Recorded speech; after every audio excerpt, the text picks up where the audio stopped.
প্রিয় দিনী ভাই ও বোনেরা, রাসূলুল্লাহ সাল্লাল্লাহু আলাইহি ওয়াসাল্লাম একবার এক ব্যক্তিকে মুনাজাতে বিশেষ একটি আল্লাহ সুবহানাহু ওয়া তাআলা নাম ধরে দোয়া করতে শুনে নবীজি সরাসরি সুসংবাদ দিয়েছিলেন। বলেছিলেন, তোমার দোয়া কবুল করা হয়েছে, এখন তুমি যা চাও তা চেয়ে নাও। বলুন না সুবহানাল্লাহ। প্রিয় ভাই বোনেরা, সেই দোয়াটি কি, সে আল্লাহ তাআলার নামটি কি, আজকে ভিডিওতে আমি আপনাদেরকে বলে দেব ইনশাআল্লাহ। শুধু তাই নয়, মোনাজাত করার সঠিক নিয়ম, শুরুতে কি পড়বেন, মোনাজাতের মাঝখানে কি পড়বেন এবং শেষে কি পড়বেন, সব কিছু আজকে বিস্তারিত আপনাদেরকে জানিয়ে দেব ইনশাআল্লাহ। হ্যাঁ প্রিয় দর্শক, এটি কোনো গল্প কাহিনী আপনাদেরকে বলতেছি না, বরং কোরআন ও সহিহ হাদিস দ্বারা প্রমাণিত একটি মহান সুযোগ আমাদের জন্য, যা আমাদের প্রতিদিনের জীবনের অংশ হওয়া উচিত। আমরা হয়তো অনেকেই দোয়া করি, কিন্তু জানি না কিভাবে মোনাজাত করলে আল্লাহ সুবহানাহু ওয়া তাআলার কাছে চাইলে, আল্লাহ তাআলার কাছে দোয়া করলে আল্লাহ তাআলা কবুল করবেন। একমাত্র দোয়ার মাধ্যমেই আমরা আমাদের ভাগ্য পরিবর্তন করতে পারি, আমাদের সকল সমস্যা সমাধান পেতে পারি, আমাদের অভাব অনটন দূর করতে পারি। যেমন হাদিসে এসেছে, রাসূলুল্লাহ সাল্লাল্লাহু আলাইহি ওয়াসাল্লাম বলেছেন, দোয়া ছাড়া আর কোনো কিছুই আল্লাহর সিদ্ধান্তকে বদলাতে পারে না। তিরমিজি শরীফের হাদিস। দোয়া ছাড়া আল্লাহ তাআলা তার সিদ্ধান্ত, আমাদের তকদিরে যেগুলো লিপিবদ্ধ করে রেখেছেন তাই হবে। আমাদের যদি অভাব অনটনের মধ্যে থাকি, রোগ শোক বিপদ আপদ যদি আমাদের তকদিরে লেখা থাকে, এই তকদিরকে পরিবর্তন করার জন্য দোয়ার কোনো বিকল্প নেই। দোয়ার মাধ্যমেই আমাদের অভাব অনটন দূর করতে হবে, সমস্যা সমাধান করতে হবে, আমাদের রোগ থেকে আল্লাহ তাআলার কাছে মুক্তি নিতে হবে। তাই দোয়া গুরুত্বপূর্ণ একটি ইবাদত। দুনিয়ার কোনো মানুষের কাছে যদি আমরা কিছু চাই, তখন তিনি রাগ বা বিরক্ত হন। স্বয়ং পিতামাতা বাবা মা এত মহাব্বত করেন, ভালোবাসেন, একদিন চাইলে দিয়ে দেন, 2 দিন সন্তান চাইলে তার প্রয়োজন পূরণ করেন, 3 দিনের দিন বিরক্ত হয়ে যান। কিন্তু আমার আল্লাহ, আমাদের রব, আমাদের রব্বুল আলামিন এত বেশি দয়ালু যে তার কাছে কিছু না চাইলে তিনি এরকম বেজার হয়ে যান, আর চাইলে তিনি খুশি হয়ে যান। বলুন না সুবহানাল্লাহি ওয়া বিহামদিহি। যদি আমরা আল্লাহ তাআলার কাছে চাই বেশি বেশি, আল্লাহ তাআলা খুশি হয় আমাদেরকে দান করেন, না চাইলে আল্লাহ তাআলা রাগ করেন। যেমন হাদিসে এসেছে, রাসূলুল্লাহ সাল্লাল্লাহু আলাইহি ওয়াসাল্লাম বলেছেন, যে ব্যক্তি আল্লাহ তাআলার কাছে কিছু চায় না, আল্লাহ সুবহানাহু ওয়া তাআলা তার উপর রাগ করেন। তিরমিজি শরীফের হাদিস। বলুন না সুবহানাল্লাহ। এছাড়াও আল্লাহ তাআলা নিজেই তার কাছে চাওয়ার জন্য এবং যা চাইব তা দেওয়ার জন্য প্রতিশ্রুতি দিয়েছেন। পবিত্র কুরআনুল কারীমে আল্লাহ তাআলা বলেন, তোমরা আমার কাছে দোয়া করো, আমি তোমাদের দোয়া কবুল করব। বলুন না সুবহানাল্লাহ।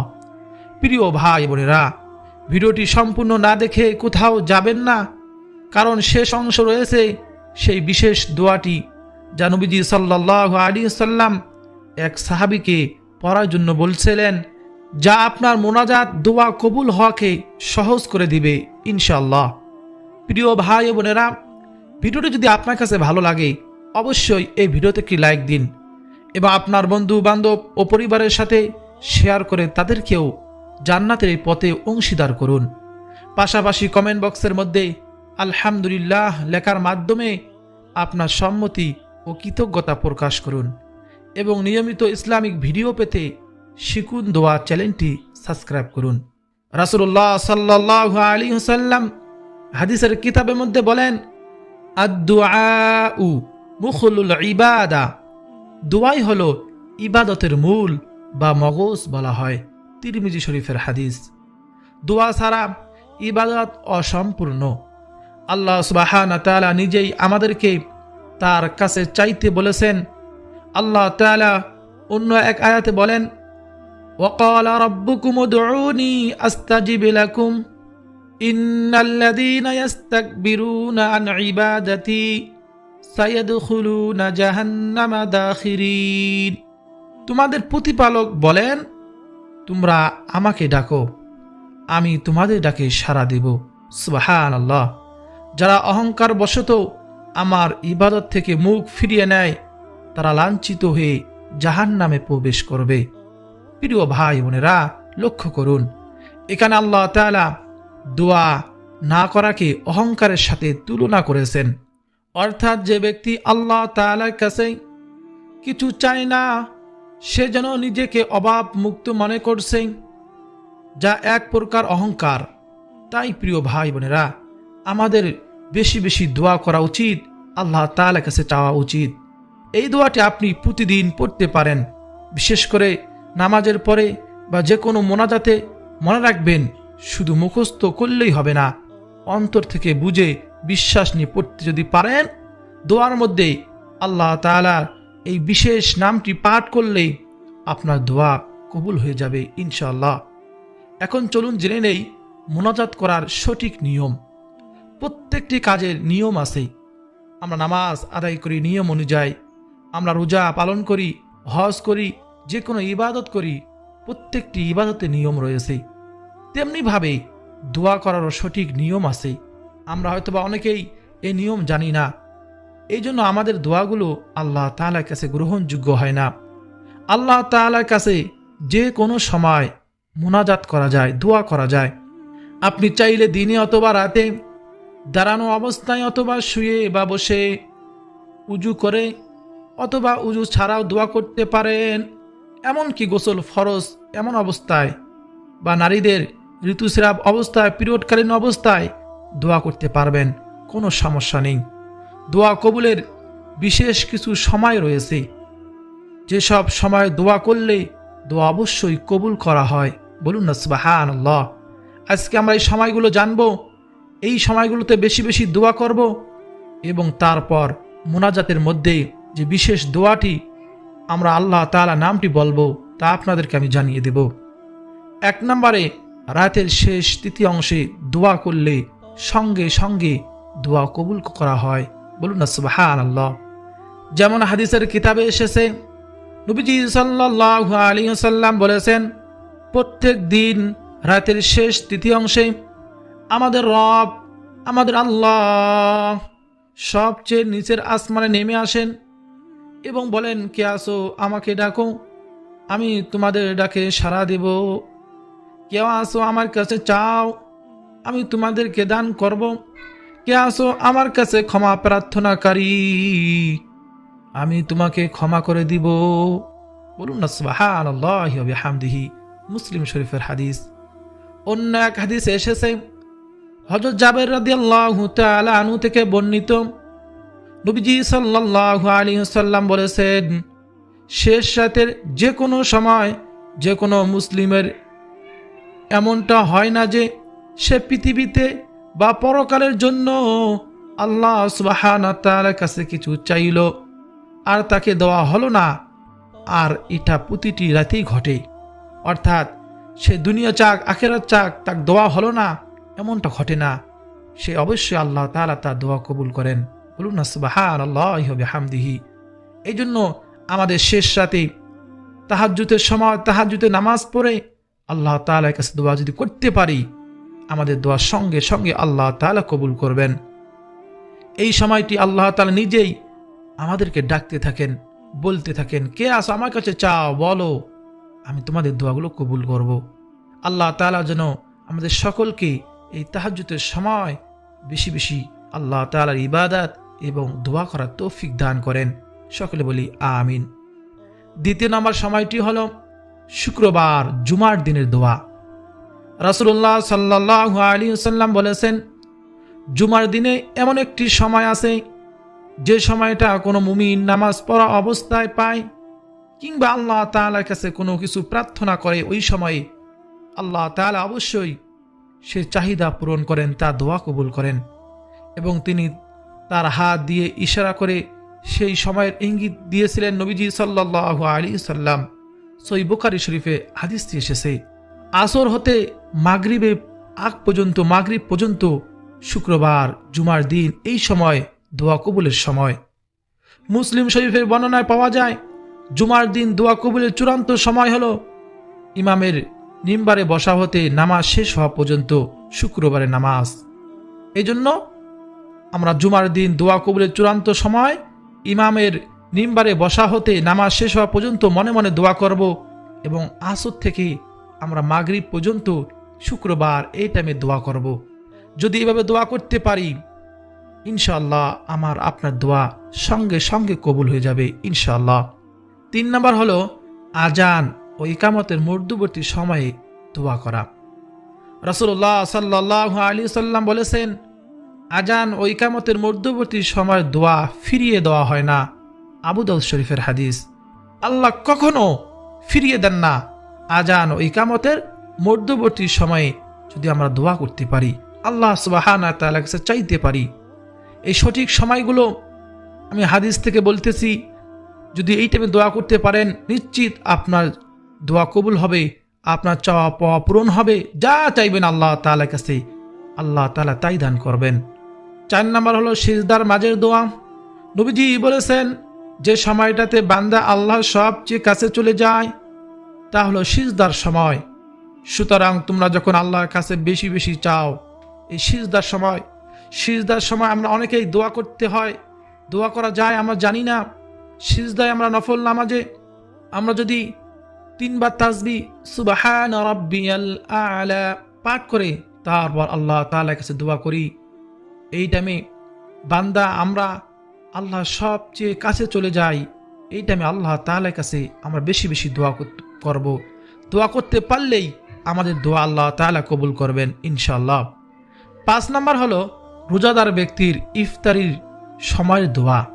রাসূলুল্লাহ সাল্লাল্লাহু আলাইহি সাল্লাম বলেছেন, 3 ব্যক্তির দোয়া কখনো ফিরিয়ে দেওয়া হয় না, আল্লাহ তাআলা কখনো ফিরিয়ে দেন না।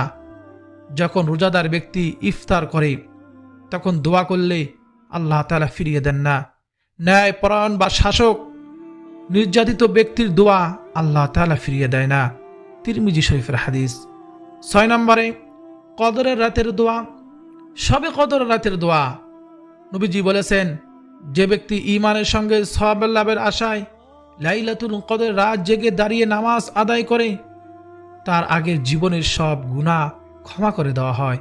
বুখারী শরীফের হাদিস। 7 নম্বরে হলো আরাফা দিনের দোয়া। নবীজি সাল্লাল্লাহু আলাইহি সাল্লাম বলেছেন, দোয়ার মধ্যে শ্রেষ্ঠ হলো আরাফা দিনের দোয়া। বলুন না সুবহানাল্লাহ। এই দিনগুলোতে দোয়া করব। 8 নম্বরে বৃষ্টি হওয়ার সময়ের দোয়া। রাসূলুল্লাহ সাল্লাল্লাহু আলাইহি সাল্লাম হাদিসের কিতাবে বলেছেন, 2 সময়ের দোয়া ফেরানো হয় না, আজানের সময়ের দোয়া আর বৃষ্টি বর্ষণের সময়ের দোয়া। আবু দাউদ শরীফের হাদিস। 9 নম্বরে সর্বশেষ আমরা যে দোয়া করব আল্লাহ তাআলার কাছে, ফরজ নামাজের পরের দোয়া। সাহাবী হযরত আবু উমামা রাদিয়াল্লাহু তাআলা আনহু থেকে বর্ণিত, রাসূলুল্লাহ সাল্লাল্লাহু আলাইহি ওয়াসাল্লামকে জিজ্ঞাসা করা হলো, ইয়া রাসূলুল্লাহ, ইয়া হাবিবাল্লাহ, কোন সময় দোয়া দ্রুত কবুল হয়? তিনি বলেন, রাতের শেষ সময়ে এবং ফরজ নামাজের পরে। বলুন না সুবহানাল্লাহ। হাদিসটি বর্ণিত হয়েছে তিরমিজি শরীফে। এই জন্য যেখানে স্বয়ং নবীজি বলেছেন রাতের শেষ সময়ে দোয়া এবং ফরজ নামাজের পরের দোয়া, আমরা এই টাইমে আল্লাহ তাআলার কাছে দোয়া করব, সঠিক নিয়ম মেনে দোয়া করব, এবং দোয়ার মাঝে শুরুতে কিভাবে আপনি শুরু করবেন, মাঝখানে আল্লাহ তাআলার নামটি কিভাবে বলবেন, আমি বিস্তারিত আপনাদেরকে বলে দিতেছি ইনশাআল্লাহ। প্রিয় ভাই ও বোনেরা, এছাড়াও নির্যাতিত অবস্থায়, রোগে আক্রান্ত অবস্থায়, বিপদ আপদের সময়, দূরবর্তী সফরের সময়, সন্তানের জন্য বাবা মার দোয়া খুব বেশি কবুল হয়। সুতরাং আমাদের উচিত উল্লেখিত সময়সহ সর্ব অবস্থায় আল্লাহ তাআলার কাছে দোয়া করা ও আল্লাহকে স্মরণ করা। প্রিয় ভাই বোনেরা, সর্ব অবস্থায় যখনই আমরা কোনো বিপদে পড়ব, সমস্যার সম্মুখীন হব, কোনো কিছু প্রয়োজন হবে, সঙ্গে সঙ্গে আল্লাহ তাআলার কাছে চাইব, আল্লাহ তাআলার কাছে বলবো। আর বিশেষ করে এই সময়গুলোতে আমরা আল্লাহ তাআলার কাছে দোয়া করার চেষ্টা করব। প্রিয় ভাই বোনেরা, এবার আসি সে বিশেষ দোয়ার কথায়, যেটার কথা শুরুতে আমি বলেছিলাম। হযরত আনাস রাদিয়াল্লাহু তাআলা আনহু থেকে বর্ণিত, তিনি বলেন, একদিন রাসূলুল্লাহ সাল্লাল্লাহু আলাইহি ওয়াসাল্লামের সাথে তিনি মসজিদে বসেছিলেন। তখন এক ব্যক্তি নামাজ আদায় করে এই দোয়াটি পড়েছিল, আল্লাহুম্মা ইন্নী আসআলুকা বিআন্না লাকাল হামদ লা ইলাহা ইল্লা আনতাল মান্নান বাদিউস সামাওয়াতি ওয়াল আরদ ইয়া জাল জালালি ওয়াল ইকরাম ইয়া হাইয়্যু ইয়া কাইয়্যুম। এই দোয়া শোনার পর রাসূলুল্লাহ সাল্লাল্লাহু আলাইহি ওয়াসাল্লাম বললেন, লোকটি আল্লাহ সুবহানাহু ওয়া তাআলাকে তার ইসমে আজম বা সর্বশ্রেষ্ঠ নাম নিয়ে ডেকেছে, আর যে ব্যক্তি এই নামে আল্লাহ তাআলার কাছে কোনো কিছু চায়, আল্লাহ সুবহানাহু ওয়া তাআলা তাকে তা দান করেন। আর যে এই নামে দোয়া করে, আল্লাহ সুবহানাহু ওয়া তাআলা তার দোয়া কবুল করেন। বলুন না সুবহানাল্লাহ। মুনাজাতের মধ্যে এই দোয়াটি যদি আমরা পাঠ করতে পারি, ইসমে আজম সর্বশ্রেষ্ঠ নাম নিয়ে যদি আল্লাহ তাআলাকে ডাকতে পারি, রাসূলুল্লাহ সাল্লাল্লাহু আলাইহি সাল্লাম স্বয়ং বলেছেন, আল্লাহ তাআলার কাছে চাইলে আল্লাহ তাআলা তা দান করেন, তার দোয়া কবুল করেন। আবারও বলতেছি, আল্লাহুম্মা ইন্নী আসআলুকা বিআন্না লাকাল হামদ লা ইলাহা ইল্লা আনতাল মান্নান বাদিউস সামাওয়াতি ওয়াল আরদ ইয়া জাল জালালি ওয়াল ইকরাম ইয়া হাইয়্যু ইয়া কাইয়্যুম। ও প্রিয় ভাই বোনেরা, মুনাজাতের মধ্যে এই দোয়াটি অবশ্যই আমরা পাঠ করব। যদি আমরা পাঠ করতে পারি সম্পূর্ণ তাহলে ভালো, আর যদি অনেকেই পড়তে না পারেন তাহলে মুনাজাতের মধ্যে এতটুকু পাঠ করবেন, তাহলেও হয়ে যাবে। যখন মুনাজাত করবেন, আল্লাহ সুবহানাহু ওয়া তাআলার কাছে চাইবেন, তখন আল্লাহ তাআলাকে মন থেকে বলবেন, চোখের পানি ছেড়ে দিয়ে ডাকবেন, ইয়া জাল জালালি ওয়াল ইকরাম ইয়া জাল জালালি ওয়াল ইকরাম ইয়া জাল জালালি ওয়াল ইকরাম ইয়া হাইয়্যু ইয়া কাইয়্যুম ইয়া হাইয়্যু ইয়া কাইয়্যুম ইয়া হাইয়্যু ইয়া কাইয়্যুম। এতটুক বললেও হবে। যদি আল্লাহ তাআলার কাছে চোখের পানি ছেড়ে দিয়ে এইভাবে ইয়া জাল জালালি ওয়াল ইকরাম ইয়া হাইয়্যু ইয়া কাইয়্যুম পড়তে পারেন, তাহলেও আপনার দোয়াটি সম্পূর্ণ হবে। তাহলে আল্লাহ তাআলা আপনার দোয়া কবুল করবেন। প্রত্যেক মুনাজাতের মধ্যে এই আল্লাহ তাআলার ইয়া জাল জালালি ওয়াল ইকরাম ইয়া হাইয়্যু ইয়া কাইয়্যুম আমাদের পাঠ করা উচিত। আর যদি সম্পূর্ণ দোয়াটি পারি তাহলে পাঠ করব ইনশাআল্লাহ। দোয়াটি যদি শিখতে চান অবশ্যই কমেন্ট বক্সে কমেন্ট করে জানাবেন। আমি আরবি উচ্চারণ বাংলা উচ্চারণ দিয়ে রাখবো, আপনারা ওখান থেকে সুন্দরভাবে শিখে নিতে পারবেন ইনশাআল্লাহ। প্রিয় ভাই বোনেরা, মুনাজাতে দুহাত তোলা মুস্তাহাব। হযরত সালমান আল ফারসি রাদিয়াল্লাহু তাআলা আনহু থেকে বর্ণিত, রাসূলুল্লাহ সাল্লাল্লাহু আলাইহি ওয়াসাল্লাম বলেছেন, ইন্না রাব্বাকুম হাইয়ুন কারীম ইয়াস্তাহি মিন আবদি ইযা রাফা ইয়াদাইহি ইলাইহি আন ইয়ারুদ্দাহুমা সিফরা। তোমাদের রব লজ্জাশীল ও দানশীল, তার বান্দা যখন তার কাছে দুহাত তোলে তিনি সেই হাত খালি হাতে ফিরিয়ে দিতে লজ্জাবোধ করেন। বলুন না সুবহানাল্লাহ। নবীজি বলেছেন, কেমন দয়ালু আমাদের রব, আমাদের আল্লাহ। তে আমরা বেশি বেশি হাত তুলে দোয়া করব, দুহাত তুলে ইনশাআল্লাহ। এছাড়া উজু অবস্থায় কিবলামুখী হয়ে দোয়া করা হলো উত্তম, তবে এটি জরুরি নয়। উজু ছাড়া বা অন্যদিকে ফিরিয়েও মুনাজাত করা যাবে। প্রিয় ভাই বোনেরা, মুনাজাতের আরেকটি গুরুত্বপূর্ণ শর্ত হলো দীর্ঘ বিশ্বাস নিয়ে আল্লাহ তাআলার কাছে দোয়া করা। রাসূলুল্লাহ সাল্লাল্লাহু আলাইহি ওয়াসাল্লাম বলেছেন, উদউল্লাহা ওয়া আনতুম মুকিনুন বিল ইজাবা। তোমরা আল্লাহ তাআলার কাছে দোয়া করো এই দীর্ঘ বিশ্বাস রেখে যে তিনি তা কবুল করবেন। তিরমিজি শরীফের হাদিস। আমরা অনেকেই মনে করি, আমি তো অনেক গুনাহগার, অনেক পাপী, অনেক গুনাহ কাজ করি, আমি কি আল্লাহ তাআলার কাছে দোয়া করলে আমার দোয়া আল্লাহ তাআলা কি কবুল করবেন? আমার মোনাজাত কি আল্লাহ তাআলা কবুল করবেন? আমার ডাকে আল্লাহ তাআলা শুনবেন এমন সন্দেহ মনে রাখবেন না। বান্দাবান্দি যতই পাপী হোক আন্তরিক তওবা করে জান্নাতের আশা নিয়েই দোয়া করবে। আর যে দোয়া করেছেন তার অর্থ বুঝে মন দিয়ে দোয়া করবেন। শুধু মুখে মুখে উচ্চারণ করে গেলেই চলবে না। আল্লাহ তাআলার কাছে নিজের ভাষায় আল্লাহ তাআলার কাছে চাইবেন, ক্ষমা চাইবেন, মাফ চাইবেন, যা প্রয়োজন আল্লাহ তাআলার কাছে চাইবেন। প্রিয় ভাই বোনেরা, সবচেয়ে গুরুত্বপূর্ণ বিষয়টি হলো সঠিক নিয়মে আল্লাহ তাআলার কাছে দোয়া করা। হযরত ফালাদা ইবনে উবাইদ রাদিয়াল্লাহু তাআলা আনহু থেকে বর্ণিত, রাসূলুল্লাহ সাল্লাল্লাহু আলাইহি ওয়াসাল্লাম একবার এক ব্যক্তিকে দোয়া করতে দেখলেন, কিন্তু সে দোয়ার আল্লাহ তাআলার প্রশংসা ও রাসূলুল্লাহ সাল্লাল্লাহু আলাইহি ওয়াসাল্লামের প্রতি দরুদ পাঠ করেনি। তখন রাসূলুল্লাহ সাল্লাল্লাহু আলাইহি ওয়াসাল্লাম বললেন, সে তাড়াহুড়া করেছে। অতঃপর তিনি তাকে ডাক দিয়ে বললেন, ইদা সাল্লা আহাদুকুম ফালইয়াবদা বিতাহমিদি রাব্বিহি ওয়াসসানাই আলাইহি সুম্মা ইউসাল্লি আলান নবী সুম্মা ইয়াদউ বা'দু বিমা শাআ। যখন তোমাদের কেউ দোয়া করে সেজন্য প্রথমে তার রবের প্রশংসা ও গুণবর্তি দিয়ে গুণগান দিয়ে দোয়া শুরু করে। অতঃপর নবীজি সাল্লাল্লাহু আলাইহি সাল্লামের প্রতি দুরূদ শরীফ পাঠ করে। এরপর যা ইচ্ছা আল্লাহ তাআলার কাছে প্রার্থনা করে। সহিহ আবু দাউদ ও তিরমিজি শরীফের হাদিস। নবীজি আমাদেরকে শিক্ষা দিলেন এবং ওই ব্যক্তিকে ডাক দিয়ে বললেন, ইদা সাল্লা আহাদুকুম, যখন তোমাদের কেউ দোয়া করে, ফালিয়াবদা বিতাহমিদি রাব্বি ওয়াসসানাই আলাইহি সুম্মা ইউসাল্লি আলান নবী সুম্মা ইয়াদউ বা'দু বিমা শাআ। সেজন্য প্রথমে তার রবের প্রশংসা গুণগান দিয়ে দোয়া শুরু করে।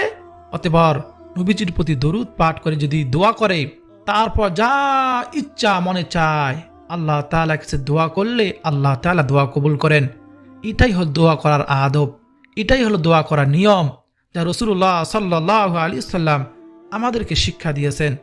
তাই প্রিয় ভাই ও বোনেরা, দোয়া শুরুতে আল্লাহ তাআলার প্রশংসা করুন।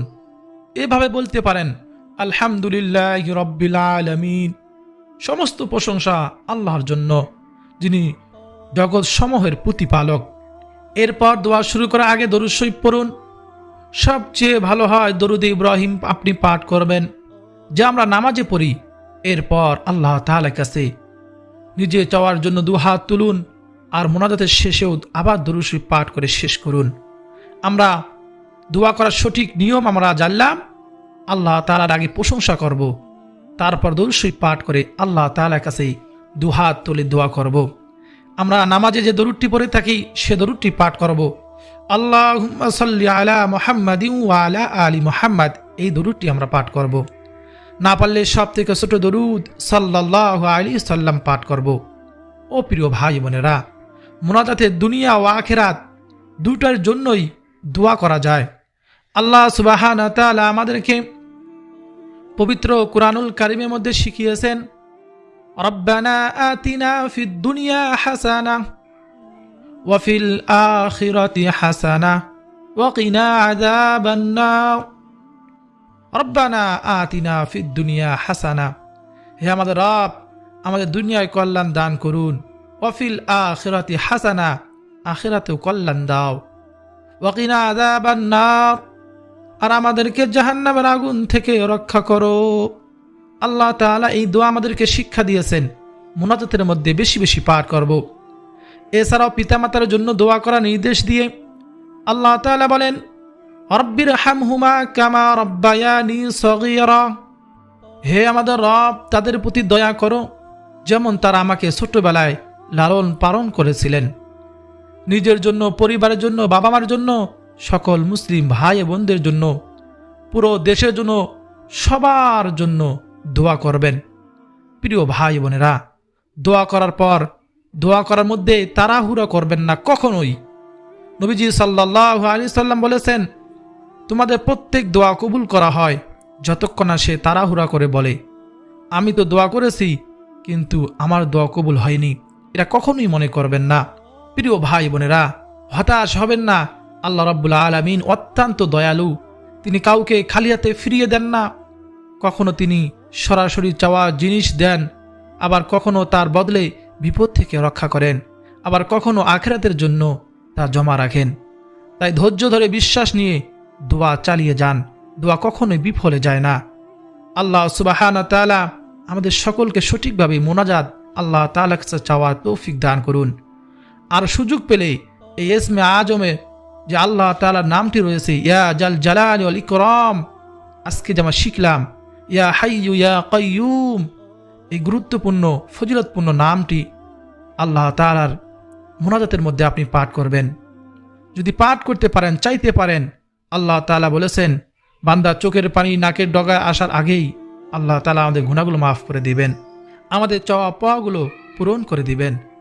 প্রিয় ভাই ও বোনেরা, আমাদের সন্তানদেরকেও ও পরিবারের সদস্যদেরকেও আমরা মুনাজাত করার সঠিক নিয়ম এবং মুনাজাতের সময়গুলো কিভাবে আল্লাহ তাআলার কাছে চাইব আমরা তাদেরকেও শেখাবো।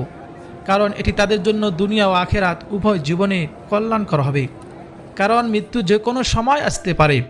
আমরা যদি কিছু সময়ের জন্য দিনে মাত্র কয়েক সেকেন্ড ব্যয় করে আমরা আল্লাহ তাআলার কাছে মুনাজাত করি, দোয়া করি, তার মাধ্যমে জীবনের সব গুনাহগুলো ক্ষমা করে নিতে পারি এবং আমরা চিরস্থায়ী জান্নাত পেতে পারি।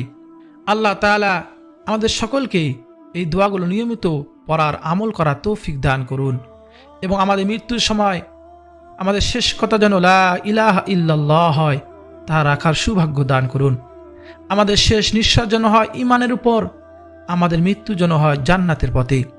প্রিয় ভাই বোনেরা, ভিডিওটি যদি আপনার কাছে ভালো লেগে থাকে এবং আপনার উপকারে এসে থাকে তবে অবশ্যই এই ভিডিওতে একটি লাইক দিন এবং আপনার পরিবার, বন্ধু বান্ধব ও আত্মীয় স্বজনদের সাথে শেয়ার করুন, যাতে তারাও এই মহান সুযোগ থেকে বঞ্চিত না হয়। আর এই ভিডিও কমেন্ট বক্সে আলহামদুলিল্লাহ লেখার মাধ্যমে আপনার সম্মতি ও কৃতজ্ঞতা প্রকাশ করুন এবং আমাদের এই ছোট্ট প্রচেষ্টাকে উৎসাহিত করুন। আর নিয়মিত এরকম ইসলামী গুরুত্বপূর্ণ আমলের ভিডিও পেতে শিখুন দোয়া চ্যানেলটি সাবস্ক্রাইব করে পাশে থাকা বেল বাটনটি অন করে দিয়ে এই অনলাইন মাদ্রাসার ক্লাসের একজন তলাবা হয়ে যান।